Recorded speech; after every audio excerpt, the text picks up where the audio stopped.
amém? Amém. Hoje eu estava vindo, desde ontem, uma palavra tem falado muito ao meu coração. Hebreus capítulo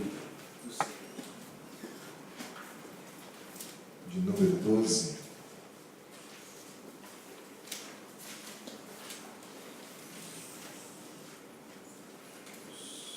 Fiéis, aleluia.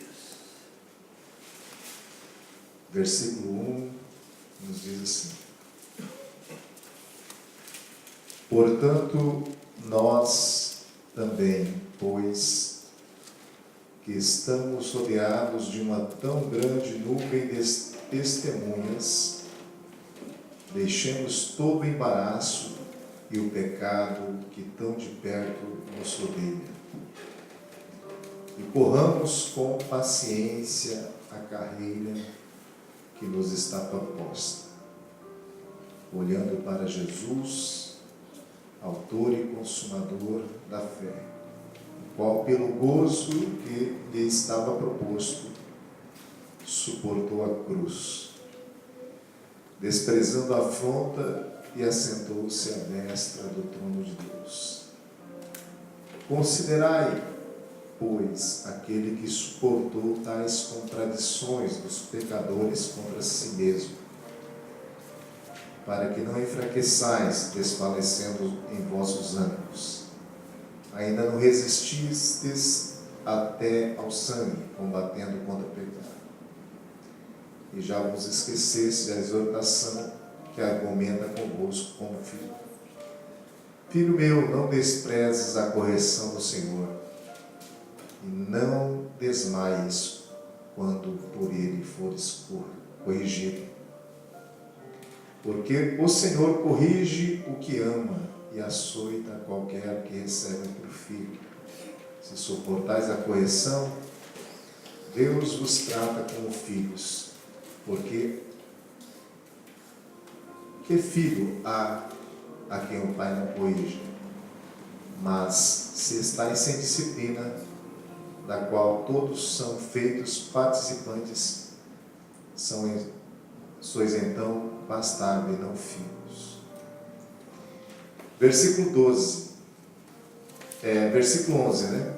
E na verdade, toda correção ao presente não parece ser de gozo, senão de tristeza, mas depois produz fruto pacífico de justiça nos exercitados por ela. Portanto, tornai-nos a levantar as mãos cansadas e os joelhos desconjuntados, e fazer veredas para vossos pés, para que o que manqueja se não desvie inteiramente, antes seja sarado. Todos juntos? Segui a paz com todos, e a santificação, sem a qual ninguém verá o Senhor. Tendo cuidado de que ninguém se prive da graça de Deus, e de que nenhuma raiz de amargura brotando vos perturbe, e por ela muitos se contaminam. E ninguém seja fornicador ou profano como Esaú, que, quando por um manjar, vendeu o seu direito de primogenitura. Porque bem sabeis que, querendo ele ainda depois herdar a bênção, foi rejeitado, porque não achou lugar de arrependimento, ainda que com lágrimas o buscou.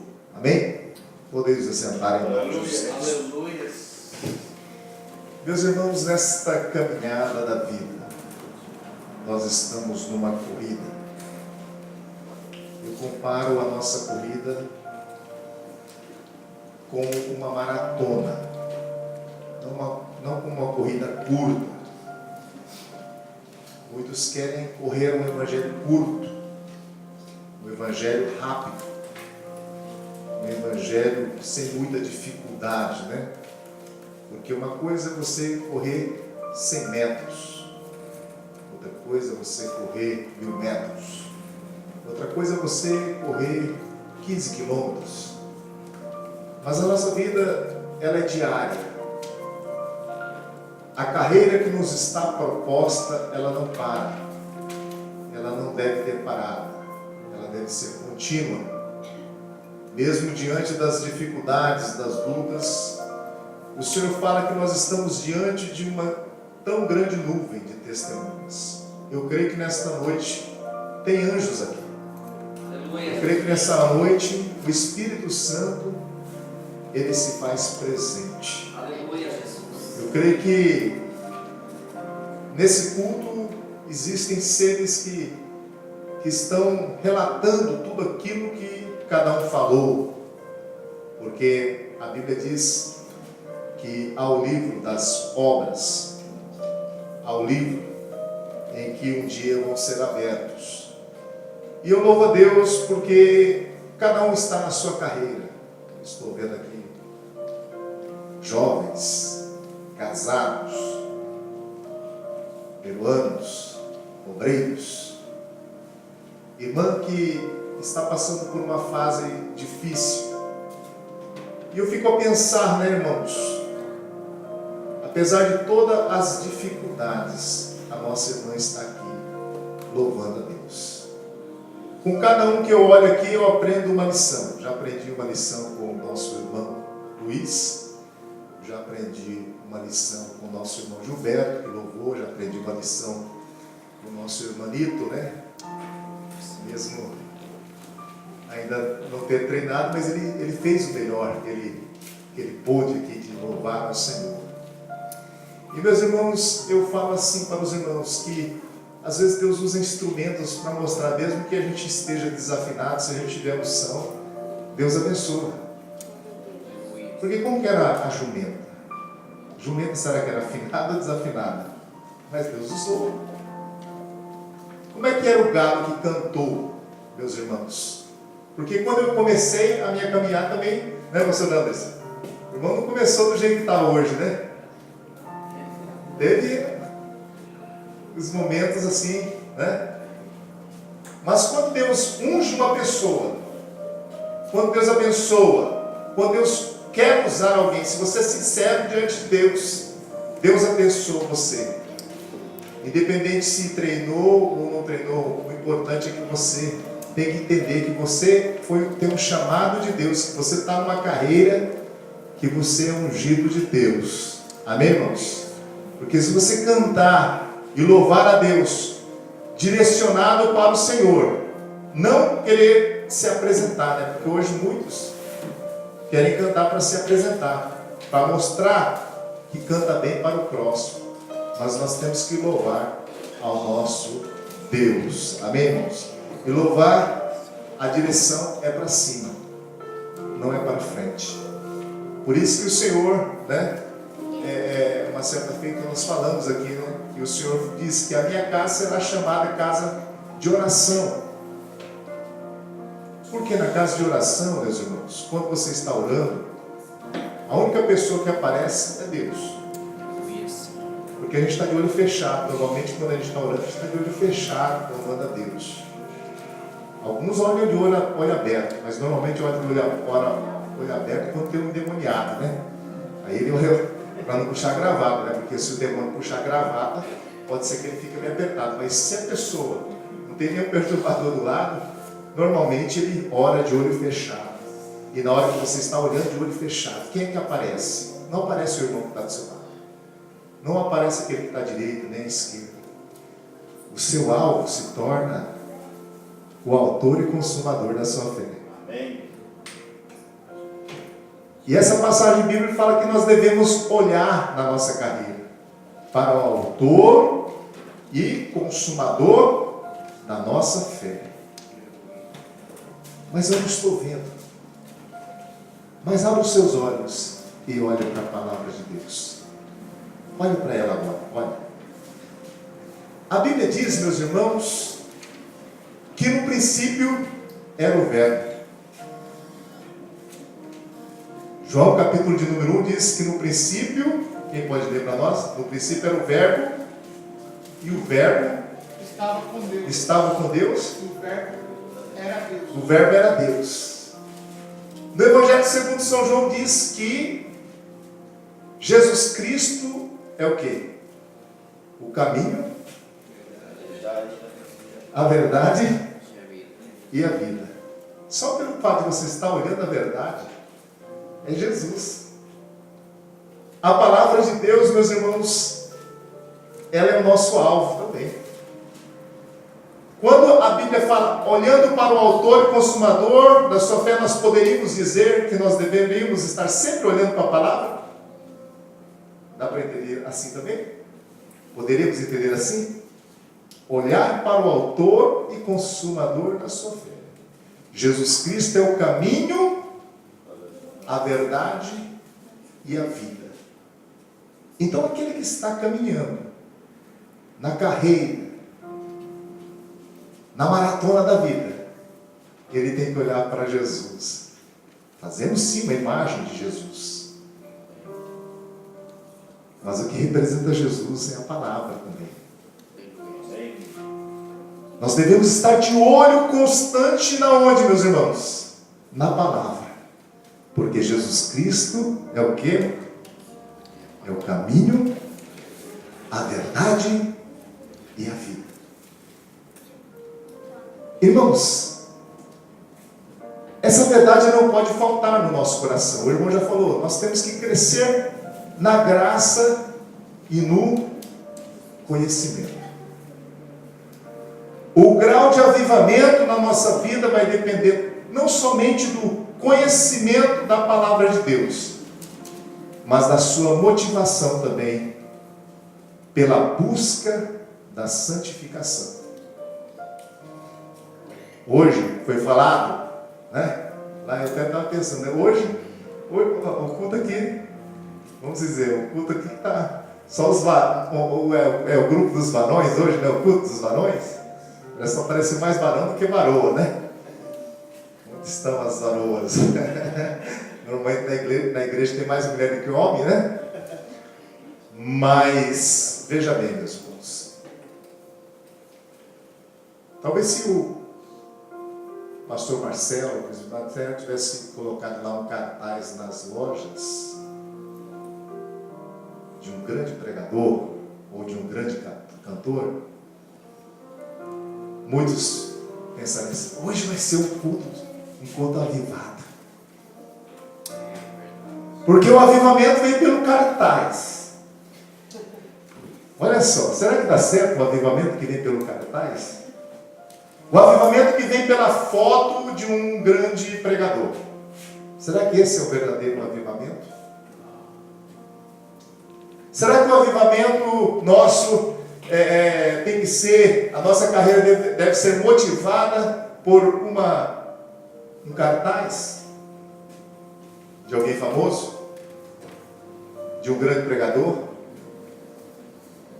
Meus irmãos, a nossa carreira não deve ser motivada por cartaz. A nossa carreira deve ser motivada olhando para o autor e consumador da nossa fé. Aleluia. Glória a Deus. O nosso verdadeiro avivamento, meus irmãos, é como a nossa irmã. Talvez a irmã esteja pensando assim, por que o Senhor não me cura? Por que o Senhor não faz... eu vejo ela como aquele Abacuque, né? Ainda que tudo esteja dando ao contrário. Foi o que ela falou aqui. Eu quero me alegrar, eu quero louvar ao Senhor. Porque Abacuque pedia assim, aviva, ó Senhor. Mas as coisas continuavam dando errado para Abacuque. As coisas não ficavam boas. Pelo contrário, parecia que estava tudo ruim. Mas aí ele entendeu que o verdadeiro avivamento tem que acontecer primeiro dentro de cada um de nós. Porque não adianta o avivamento vir de um cartaz, sendo que dentro de você não tem o verdadeiro avivamento. Porque o verdadeiro avivamento, meus irmãos, tem que produzir em nós a vida, a busca pela vida. Porque avivamento é tornar a ter o quê? Vida. Se você crer na minha palavra, você vai ter o que? Vida, e vida com... Se você crer na minha palavra, se você ler a minha palavra, você vai ter vida, você vai ter vida com abundância.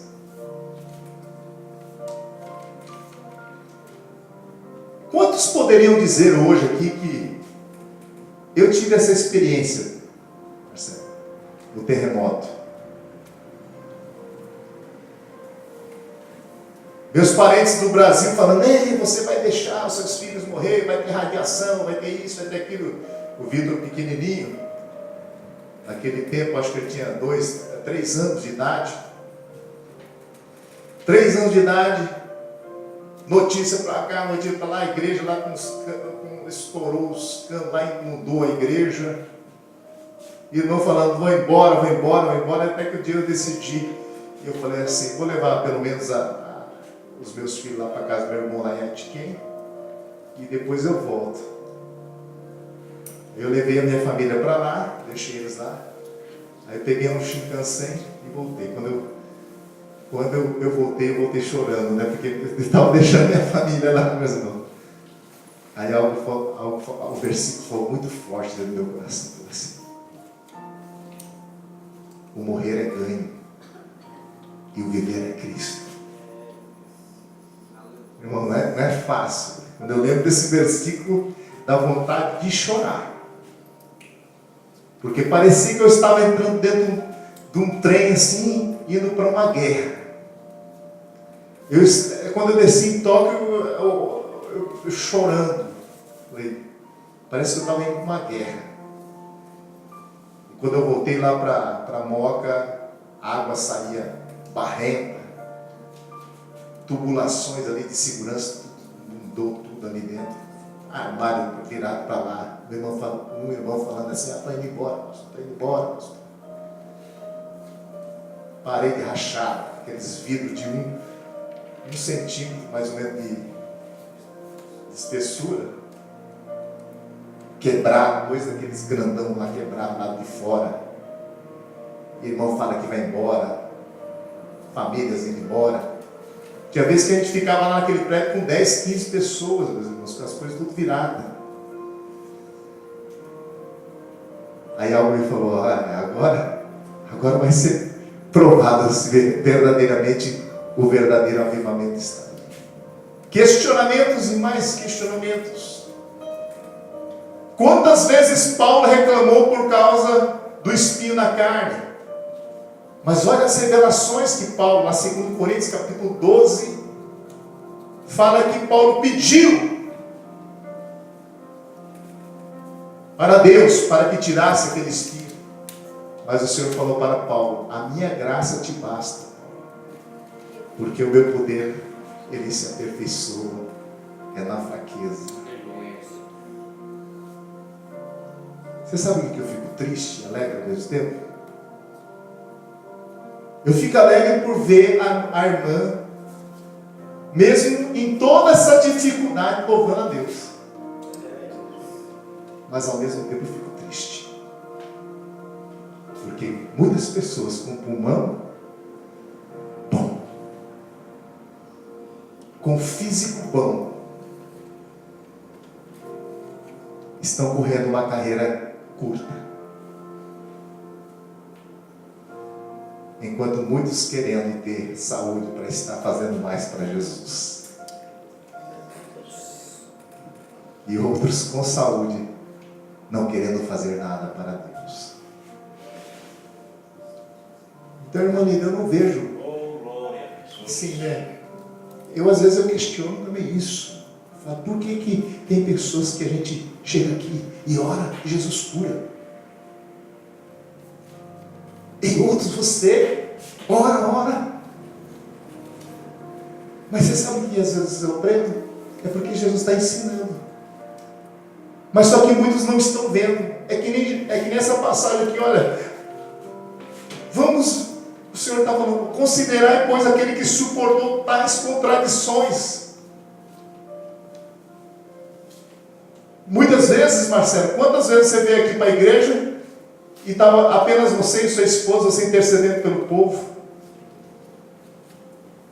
Quantas vezes nós não estamos lá na sede? Às vezes eu falo assim que o período difícil é o inverno, porque às vezes você está lá num prédio daquele tamanho lá e não tem um, irmão. Às vezes tem que catar o lixo lá. Depois da AGO, sabe quantos sacos de lixo? 13 sacos de lixo. Eu pegando nosso saco de lixo no frio. Cadê os Pedro, Tiago e João? Não tem nem Pedro, nem Tiago, nem João. Mas Jesus estava ali comigo. Aleluia, Jesus. Glória a Deus. E aí, eu fico pensando, né, irmãos?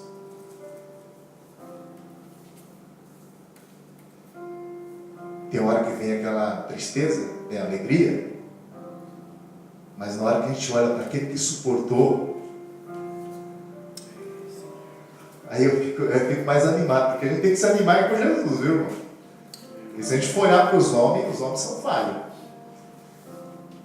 E até eu sou falho, às vezes eu começo a orar e falo, miserável é o que sou, porque nessas horas a gente começa a julgar A, B, C, mas na hora que a gente se pôs assim, não, vamos olhar para Jesus.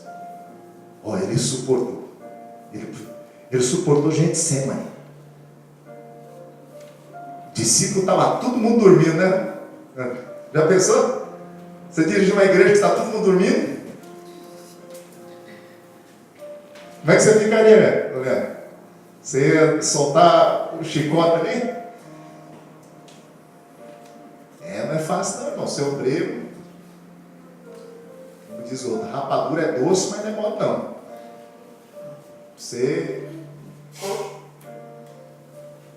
Mas, meus irmãos, quando você começa a olhar para Jesus,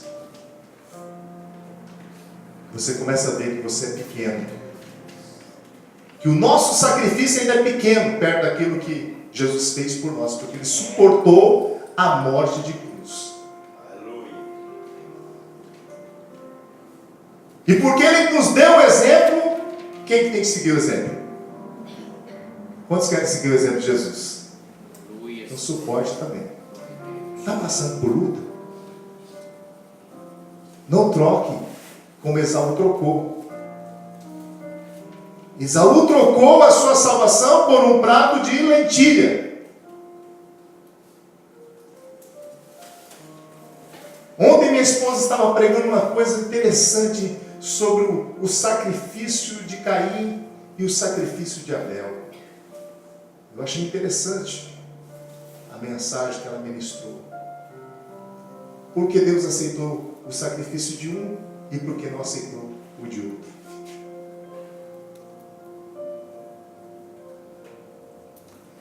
Muitas vezes nós estamos fazendo o sacrifício mais de Caim do que o sacrifício de Abel. Sacrifícios motivados de uma forma carnal, porque no coração havia mais carnalidade, no coração de Caim havia mais carnalidade do que espiritualidade. Quando você olha para o autor e consumador da sua fé, Deus está olhando para a sua motivação, meu. E eu louvo a Deus pela motivação dos nossos irmãos aqui, porque independente se está fazendo quimioterapia ou não, eles estão louvando a Deus. Mas quantos muitas vezes vêm para a igreja para mostrar que tem uma voz mais bonita que o outro?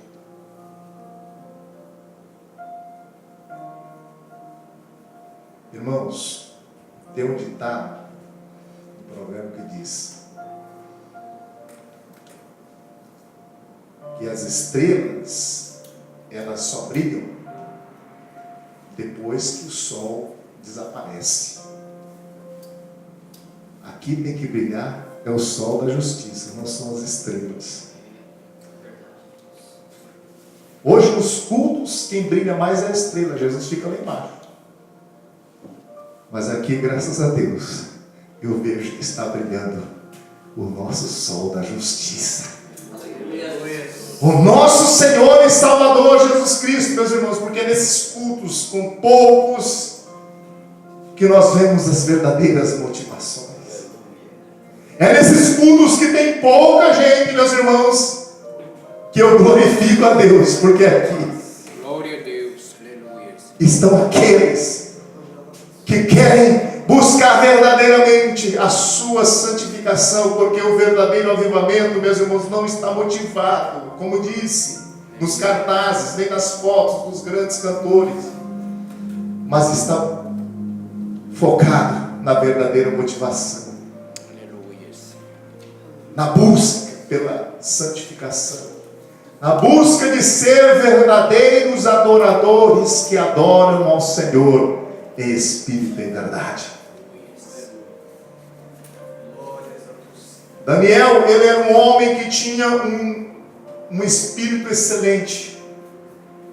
Ele buscou não se contaminar, meus irmãos. E hoje nós vivemos os dias maus, os dias em que as pessoas são amantes de si mesmos. O dia que se cumpre, meus irmãos, aquelas passagens que falam em Timóteo. Homens difíceis. E o apóstolo Paulo lá, meus irmãos, em Timóteo, nós percebemos quantos obreiros o apóstolo Paulo formou. Quantos? Quantos obreiros?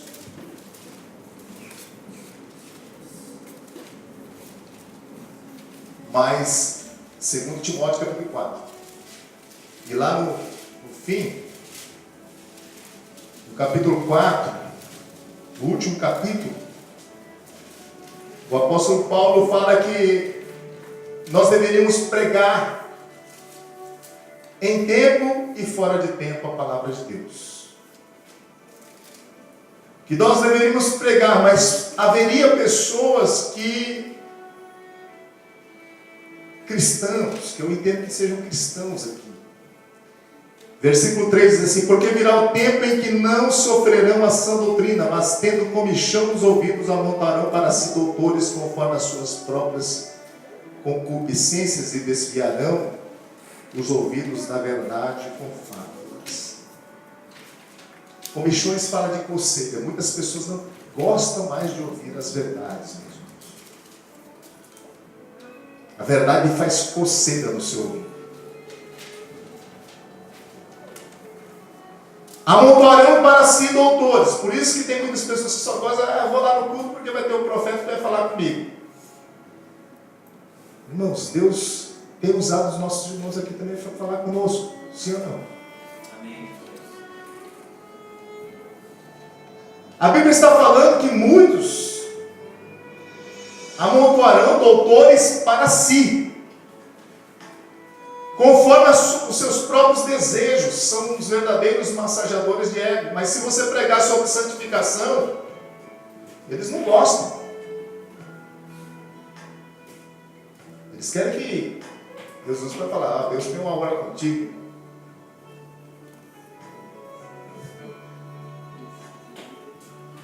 Eis que te digo, né?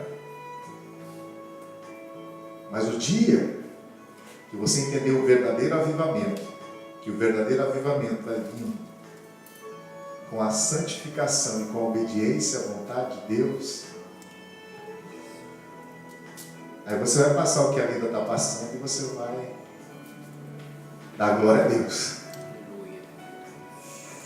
Porque ainda muitos aqui não foram provados.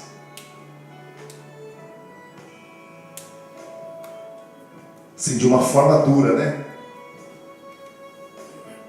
Porque lá em Hebreus capítulo 11 fala dos mártires, não é isso? Homens que passaram pela espada. Hoje, se falar que se levantou uma espada lá fora, o Bolsonaro levantou, aquele irmão que vai embora. Eu vou para outra região.